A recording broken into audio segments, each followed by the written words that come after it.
Rozhodl jsem se, že si došlápnu na 4 největší blbosti, kterými mi lidi argumentují to, že člověk je masožravec a maso jíst potřebuje. Ta první, která mě ohromně baví, tak je, že člověk jedl maso vždycky, protože lidi jsou lovci. Ale teď si zkus představit, že žiješ v pravěku, jo? Technologie žádný. Lidí je málo, máš málo kámošů, žádný střelný zbraně. A ty zvířata, jestli zdával na hodině dějepisu pozor, byly trošičku větší než dneska. A zkus si to dneska rozdat se slovem. Bez zbraně. Nakope ti prdel. Ať si představ toho nasranýho obrovského mamuta s těma klama až někam do hajzlu, jak ho jdeš slovit. To je lakavá představa, že jo, aby jsme kus žvance. Nebylo by lepší, tak jako výhodnější, bezpečnější a tak jít si prostě utrhnout jabko? Když byli lidi lovci teda, jak moc se do toho lovu jako asi hnali? Asi jako vůbec, že jo, když už neměli na výběr. Takže jo, lidi byli určitě lovci.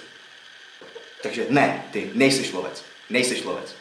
Jsi zdegenerovaný potomek někoho, kdo kdysi možná někoho ulovil oštěpem, ale ty lovec rozhodně nejseš. Druhá věc. Ale lvy taky žerou maso. Nejseš ani lev. Nejseš lev. Lvy si umí lízat koule, umíš si lízat koule, neumíš si lízat koule, nejseš lev. A na rozdíl od tebe, tak lev má prostě harem samic. Lvic, máš harem? Nemáš, nejseš lev. Nemůžeš jíst maso, protože nejseš lev. Chápeš to? Prostě volajkovaný fotky na Instagramu nejsou harem samic. Ty si vrzneš možná tak, když jdeš utratit svůj měsíční vejplatu jednou prostě za týden do bordelu a tím to končí. Jinak se honíš u porna. Ty prostě nemáš harem, nejseš lev, chápeš? Ten třetí blábol, jsme na vrcholu potravinového řetězce. No ty ne. Ale je to tak prostě od přírody. Hele, já teďka pohnu tím foťákem, no. Teď pohnu foťákem, připrav se na to. Co je tady na tom do prdele přírodního? Co je na tom přírodního? Žijeme ve společnosti, která s nějakým přírodním řádem nebo vole ekosystémem nebo s čím prostě nemá cokoliv společného. No, ale díky tomu masu jsme se vyvinuli. Ne, nevyvinuli. Vyvinuli jsme se díky škrobům z hlíz, jako jsou třeba brambory. A i kdyby to byla pravda, jo? Kdyby to byla pravda a připustili jsme to, že se lidský mozek vyvinul díky masu, tak se podívej, kam jsme to dotáhli. Za 12 let tady máme konec světa. Paráda, tak to je nejlepší důvod v tom nepokračovat, ne?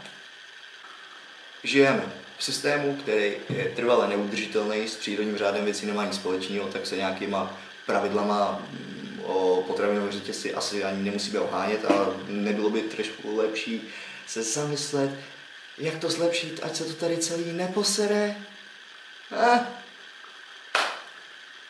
Tak, dáme si 4. hovadinu.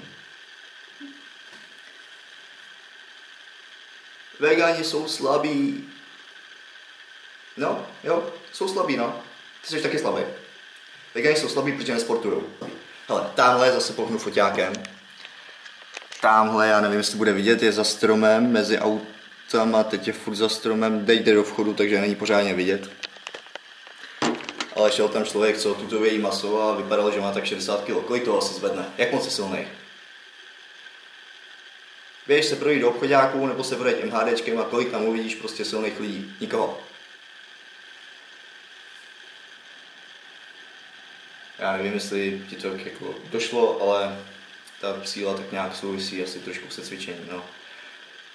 A podívej se, jak velký procento z celkové populace třeba České republiky sportuje.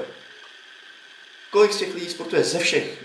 Jakoby ze všech obyvatel České republiky, kolik lidí se věnuje sportu? Hrozně málo. No a kolik z toho už, tohle je Česká republika, takhle malý koláček lidí sportuje a kolik z nich myslíš, že jsou asi vegani, když jsou tady v menšině? No tak ještě míň. Tak asi takhle prostě vzniká to, že vegani jsou slabí. Ale jsou stejně slabí prostě jako doplňovač zboží v Tesku, který nesportuje. Tak to bychom asi měli.